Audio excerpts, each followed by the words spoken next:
On today's show, we focus on a young man who is reshaping the property market development space within townships by providing affordable housing to low-wage earners.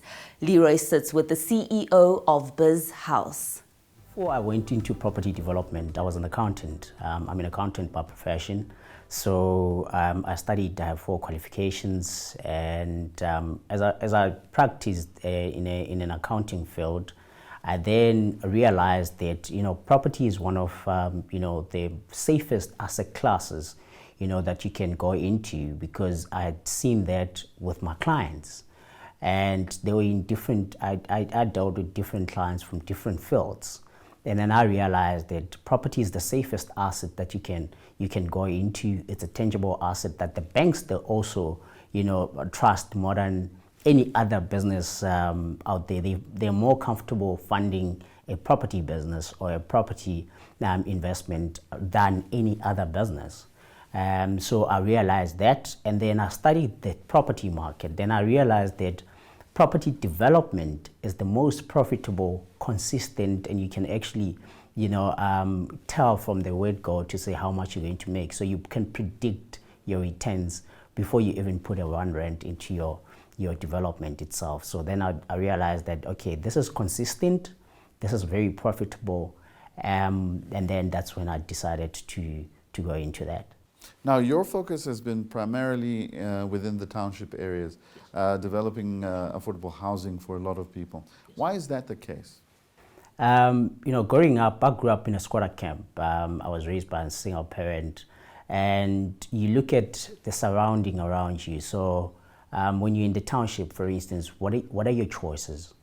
You either rent a back room, or you go you stay at home. But what if you are like me? You don't have a home. You grew up in a squatter camp, what I like to call a tin house. Then that means that you are forced to either go stay in a back room. But if you don't want to stay in a back room, then you're forced to go out of the township, and it comes at a premium. We can all agree that when you go stay in affluent areas, it's quite expensive to stay there. That's why you end up having stigmas such as migrant people don't have furniture. I'm sure you are aware of that statement.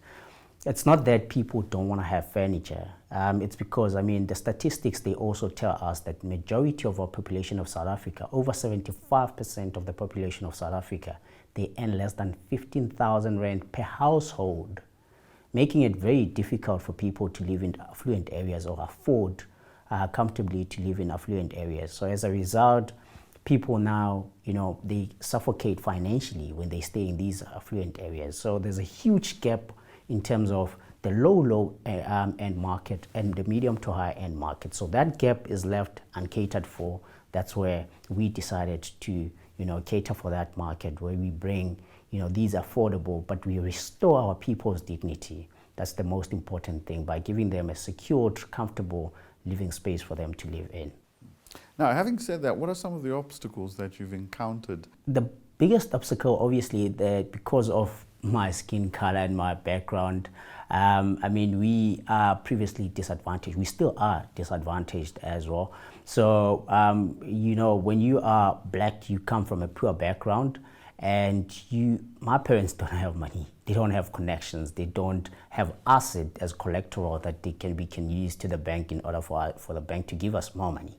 So we then, I then decided, let me, rather than focusing on the problems and the obstacles that I have, let me rather seek for solutions that I can implement and make my dream a success. So I then created a platform that allows other people to also own the fraction of the development. So we created a fractional development, fractional ownership development, property development platform within Bizz House, whereby people can invest in that particular development and own the fraction of the development. From as little as 50,000 rand, people can invest in property and be able to now earn the returns from that particular development.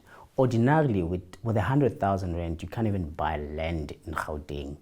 But now, even with the banks, how much can you get from the bank?